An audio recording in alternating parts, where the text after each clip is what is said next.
Hello, people. This is Jerry, Fight Commentary Breakdowns. We got Chris on the other end. He is from Whistler Tai Chi. If you guys have seen my videos, I've gone to Whistler before. We looked at the Brazilian Jiu-Jitsu school, so maybe you could say it's fate that Chris from Whistler Tai Chi, another martial arts school in Whistler, contacted me, which means I need to go visit Whistler another time in the future. There you go. Yeah. So, okay, first of all, tell me about how it is in Whistler right now. It's like a ghost town. It's so quiet. You know, everything's shut. The whole town is shut. You know, a few restaurants open doing delivery and pickup services, but we haven't seen it like this in 15, 20 years probably. You know, at least we have lots of access to nature, so people are outside, you know, walking and biking and running and trying to get the sunshine when it's out. That's good, because we all know if you lack vitamin D, which the majority of people in modern world do, literally everything's going to go wrong in your body. Like, that's something that medical experts started kind of like realizing 5 years ago. And I think now that everyone's staying at home, there's going to be even more. Like, everyone's going to get their physical next year and everyone's going to be low on vitamin D. Oh, no doubt. Oh, man. So that's good, guys. Go outside. You know, be safe about it. Keep social distancing, but go outside. That's right. So, Chris, I think a lot of people will be like, oh, where's this accent from? So tell me about kind of where you grew up and how you have kind of what maybe some people would stereotype as like a Canadian accent. Like, where does that come from? Right, yeah. So I grew up in Vancouver area and then have been up in Whistler for 15 years. And I don't know, I never really noticed I have any accent, of course, and no one really mentions it, but like it may be just a combination of blending with all the Aussies up here and lots of people from Eastern Canada. So yeah, I don't really know beyond that. Makes sense. So Eastern Canada, because it's a little bit more French influence, they kind of have like a little French twang almost to their talking, right? And then Aussies, sure. You know, Aussies got that talk like that. So it's like a blend of the two together, plus like the Cascadia type of, you know, neutral accent together, I guess would form this type of accent. I guess so. Yeah, that's Never cool. really thought of myself as having an accent, and but again, yeah, it just kind of blends with what's in our environment, I suppose. Yeah. The best way I would describe it is just it sounds very polite. It sounds very kind of like, oh, you're a cool person. Like, you know, there's like the Australians sound kind of like, oh, they'd be cool to get a beer with. British people sound like they'd be cool to like be a professor, you know, and then like Americans, just depending on the region, will sound like different things. But Canadians, the standard kind of stereotype is they just sound very polite and very nice. Right. Yeah. Wow. Okay. So, Chris, tell me about your martial arts journey. How did you get started in Vancouver, or did you get started in Vancouver? Tell me more. Yeah, I originally started in Vancouver. One of my best friends, when I was around 20 or 21, his dad was a karate teacher, and I'd always been interested in martial arts and always wanted to do it throughout high school, but never really joined a club or pursued any training. And so we started training kind of privately under him, just me and my buddy, and then his dad moved to Calgary, and so he sent us to another club in Vancouver. And so I continued training karate there for 3 or 4 years. And then through a series of injuries, I had a lot of back injuries, likely from training and just sports injuries. I started to look for a softer practice. I think karate was really hard, and I was already a tense person, so I needed something softer. And that was the Steven Seagal era, so I kind of got interested in it in Aikido. And eventually I worked with a guy who was training at a dojo in Vancouver, and so I became interested, went and checked it out, and then I kind of transitioned into Aikido, thinking that it was going to be softer, it was going to be gentler on my body, you know, lots of falling and rolling, so good practice for you know, sports, and for just finding a new way to live in my body and avoid injuries. And then I continued training that, and then I moved to Japan for 3 years. Wow. As I wanted to go and I wanted just a change of lifestyle and a new experience, and I was kind of looking at changing careers, figuring out what I was going to do next. I was doing architectural and structural drafting at the time. Wow. And so I went to Japan and worked as an English teacher and just to pursue martial arts and I studied both karate and Aikido when I was there.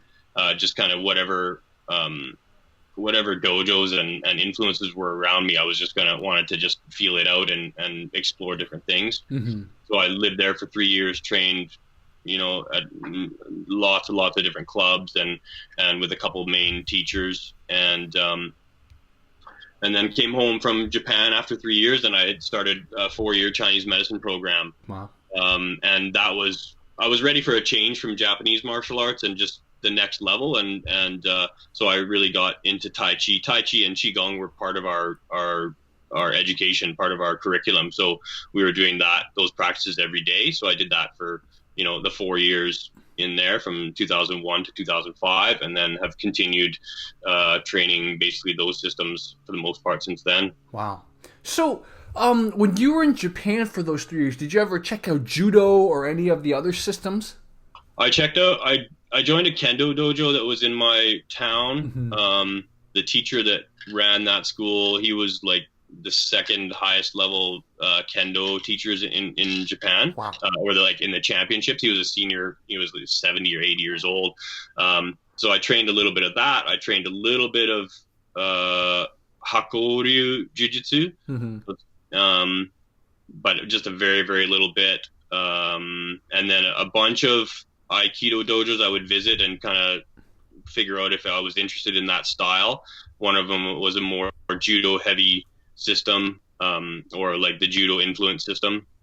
And then karate, and that was it. I didn't ever do any judo. I should have done Brazilian Jiu-Jitsu at the time now, looking back, because that was I was in Shizuoka Prefecture, which is where, the area of Mount Fuji, and there was a huge Brazilian population there. Oh.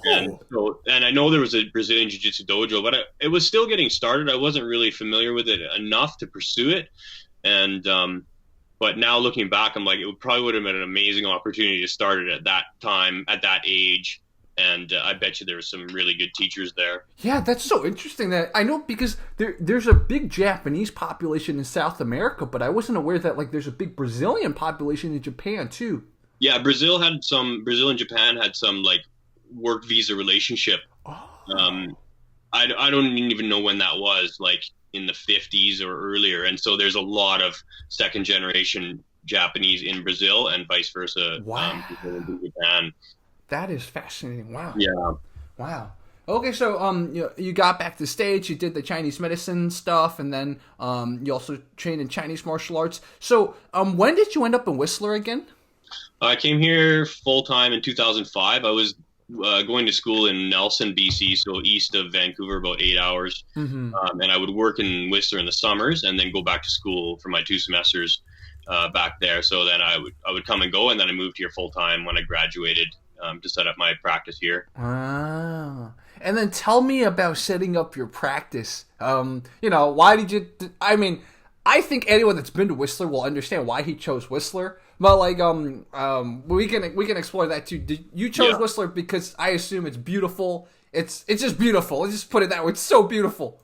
Yeah. That was the main thing. I'd come up here skiing and snowboarding, camping, and everything.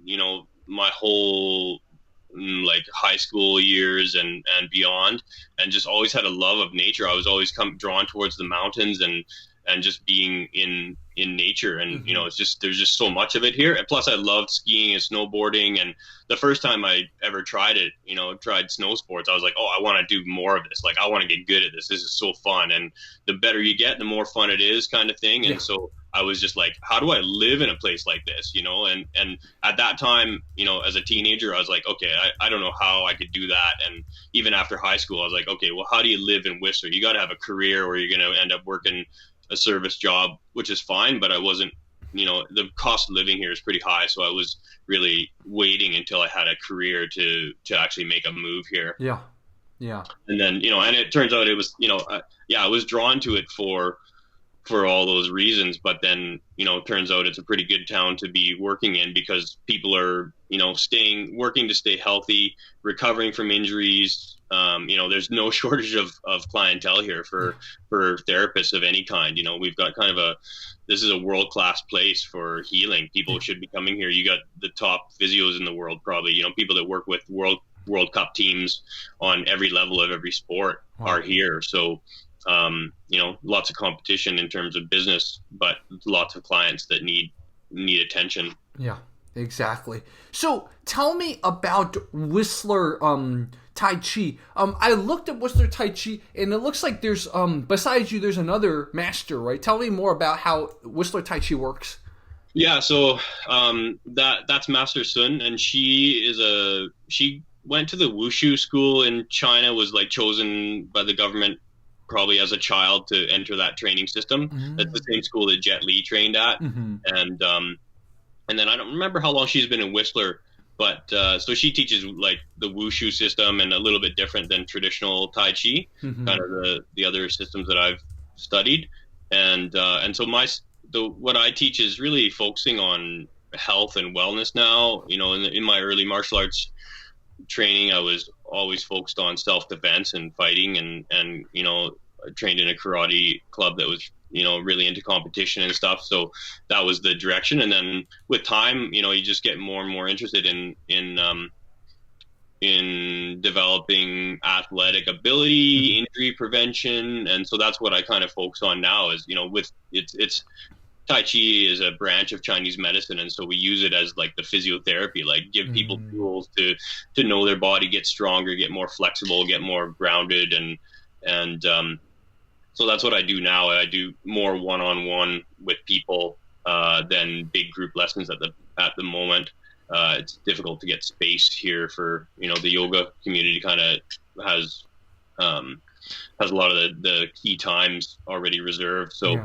Yeah. I've just been focusing on my acupuncture practice, and then teaching people one-on-one for the most part. Makes sense. It's great also talking to you because you seem to be very kind of you take like an approach to Tai Chi that's very like I would say level-headed. You're not like Tai Chi's the best system to beat Brazilian Jiu-Jitsu. You're like, no, it's like a physio medicine. I love the word you use. It's like a physio medicine. It's a good way to help your body probably build up good neural connections, build up cross-lateral connections, probably get the flexibility, get a lot of, muscle and joint and like things tweaked and stuff like that. So I really like what you say. Yeah. And that's what I noticed from like my very first days of karate when I was 21. I was like, man, I just started learning about my body, and I realized, I was in that place of, what do they call it? Unconsciously incompetent. Yeah.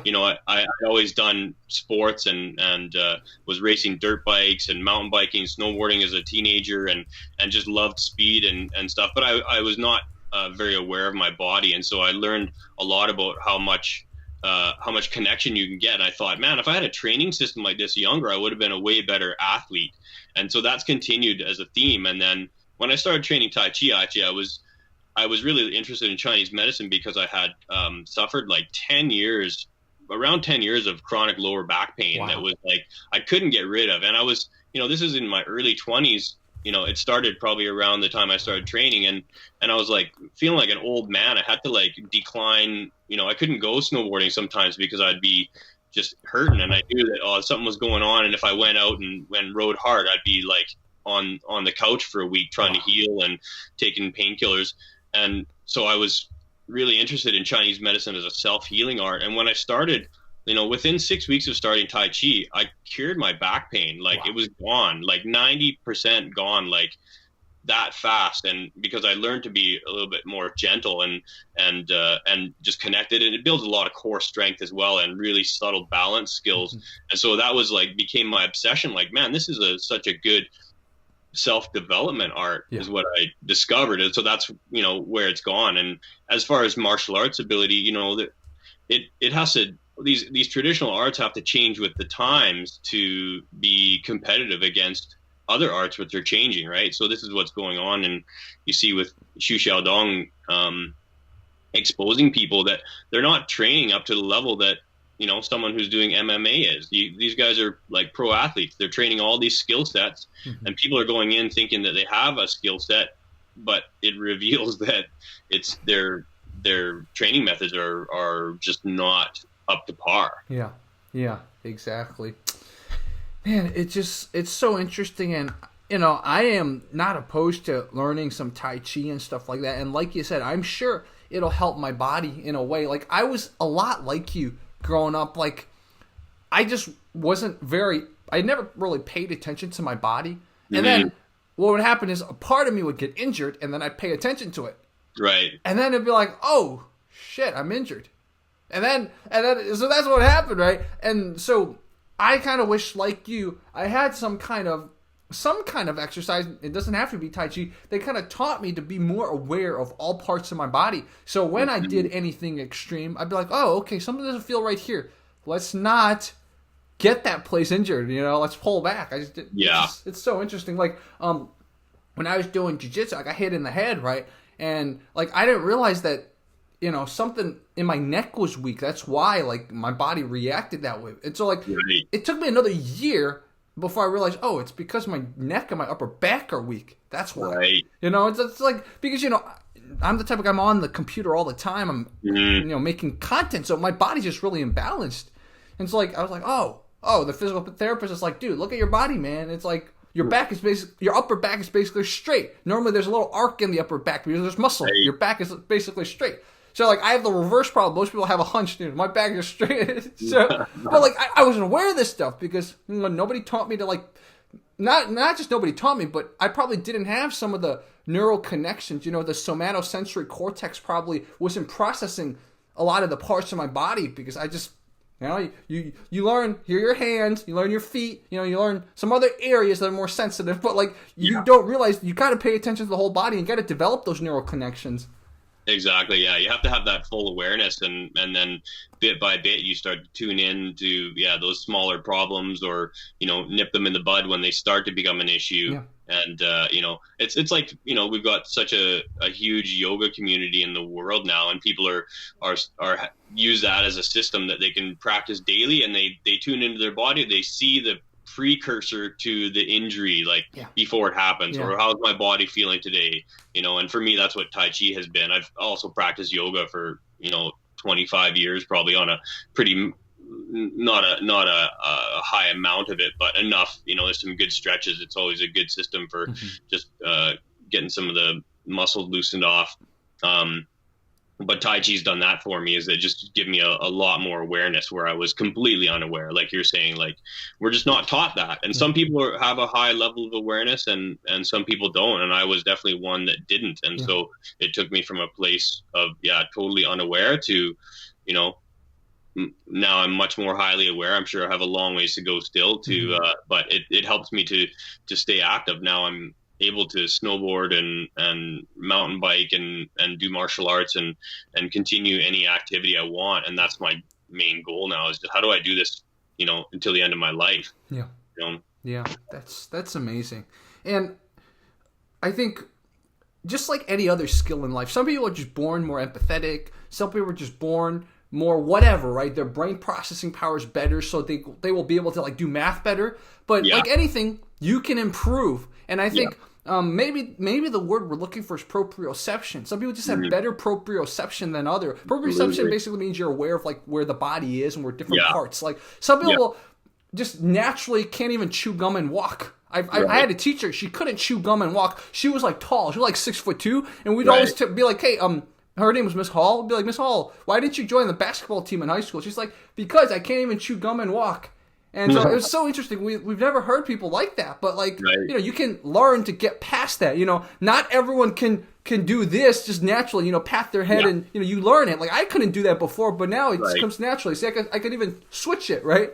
But it's like that's what it is. Like with anything in life, and I think with Tai Chi, just talking to you, what I'm learning, Tai Chi is really good at is helping you develop that proprioception.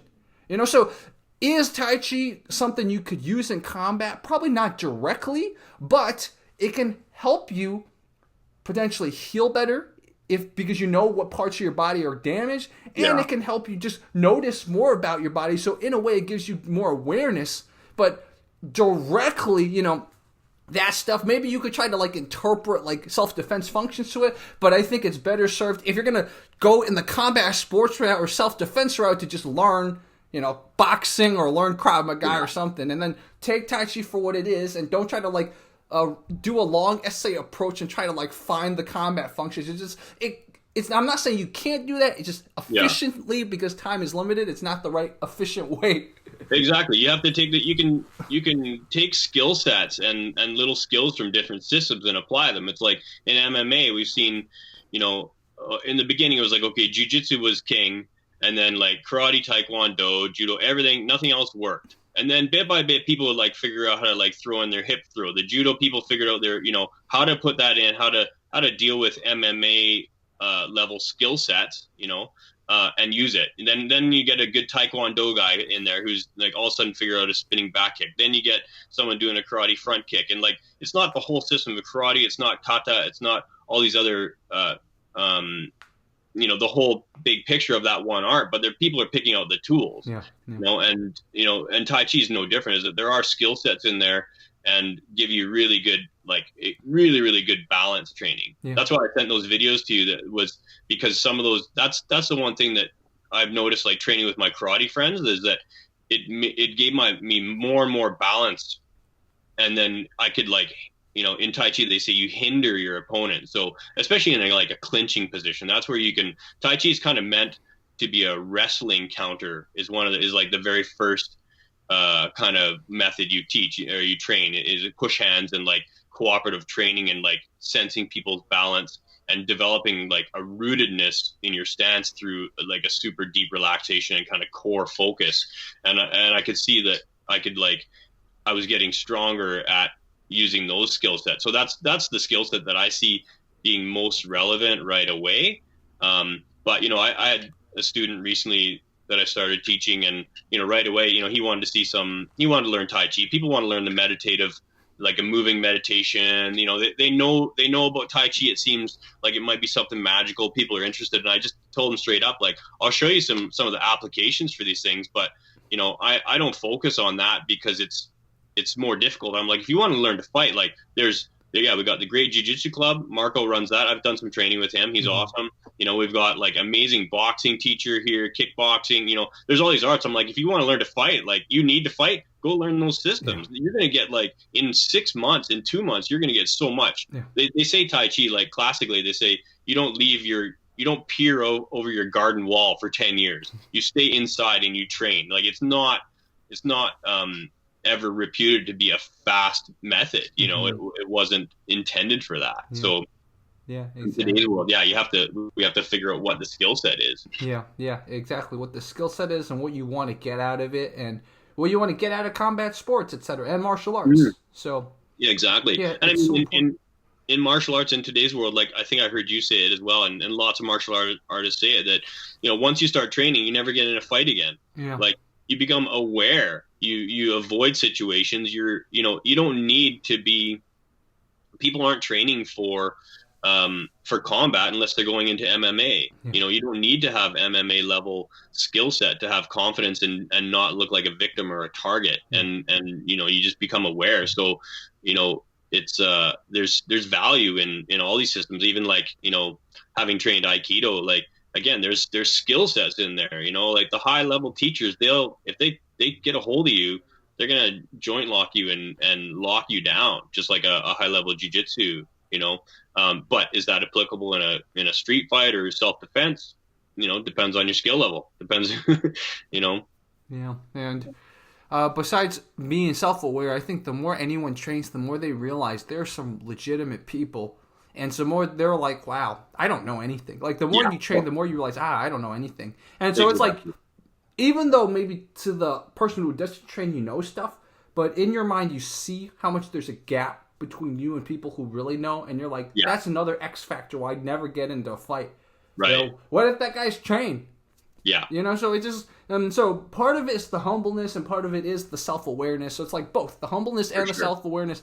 Really, most people who like, don't have a chip on their shoulder, when they train martial arts, they will very, very not get into a fight or not get into a conflict ever. It's so interesting. Right. Yeah.